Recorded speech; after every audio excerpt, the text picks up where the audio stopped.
ഞാൻ കഴിഞ്ഞ ദിവസം ഒരു ക്രീമിനെ പറ്റിയിട്ട് പറഞ്ഞിട്ട് അതെനിക്ക് ഒരുപാട് നല്ല റിവ്യൂ ഉണ്ടായി. എന്നോട് ഏകദേശം ഒരു 1000-ൽ പരം ആളുകൾ എന്നോട് അതിൻ്റെ ലിങ്ക് ചോദിക്കുകയുണ്ടായി. ഞാനതൊക്കെ സജസ്റ്റ് ചെയ്തു. ഞാൻ സജസ്റ്റ് ചെയ്ത ആളുകളൊക്കെ അത് വാങ്ങി ഉപയോഗിക്കുകയൊക്കെ ചെയ്തിട്ടുണ്ട്. അപ്പോൾ താങ്ക് യു സോ മച്ച്. ഞാൻ ആക്ച്വലി അത്രയും പ്രെഡിക്റ്റ് ചെയ്തിട്ടില്ല അങ്ങനെ ഒരു ഫീഡ്ബാക്ക് ഉണ്ടാവുന്നു.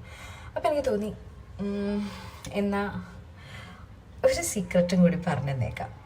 എഗെയിൻ ഇതൊരു മെഡിക്കൽ പ്രൊഡക്റ്റാണ്. എനിക്ക് ഇതും ഡോക്ടർ സജസ്റ്റ് ചെയ്തതാണ്. ഞാൻ ഓൾമോസ്റ്റ് ഇത് ഒരു 1 year ബാക്ക് ഞാനിങ്ങനെ വർക്കലയിൽ എൻ്റെ സുഹൃത്തിൻ്റെ പ്രീ വെഡിങ് ഷൂട്ടിന് വേണ്ടി പോയ സമയത്ത് നമ്മളിങ്ങനെ ആ വെയിലൊക്കെ കൊണ്ടിട്ട് എനിക്ക് എൻ്റെ സ്കിൻ മൊത്തം ഫുൾ ഡാമേജ് ആയിരുന്നു. എൻ്റെ ആ ഫോട്ടോസുകളുണ്ട്, ഞാൻ കാണിച്ചു തരാം എപ്പോഴെങ്കിലും. അപ്പോൾ എൻ്റെ ആ ടോട്ടൽ സ്കിന്നും എൻ്റെ ഫേസിലെ ഇപ്പോഴും അതിൻ്റെ ചെറിയ ചെറിയ സാധനങ്ങളൊക്കെ ഇവിടെ ഉണ്ട്. ഇതൊക്കെ ഉണ്ട് ഇവിടെ. പിന്നെ യെസ്, ഇവിടെയൊക്കെ ഇങ്ങനെ കാണാം. അപ്പോൾ ആ സ്കിന്ന് അത്രയും പ്രോബ്ലം ആയ സമയത്ത് എനിക്ക് ഡോക്ടർ ഉപയോഗിക്കാൻ പറഞ്ഞിട്ട് ഞാൻ ഉപയോഗിച്ചതാണ്. ഇതും ഒരു നൈറ്റ് ക്രീമാണ്. ഇതിൻ്റെ ലിങ്ക് വേണമെങ്കിൽ എനിക്ക് ലിങ്കിൽ കമൻറ്റ് ചെയ്താൽ മതി, ഞാൻ തരാം.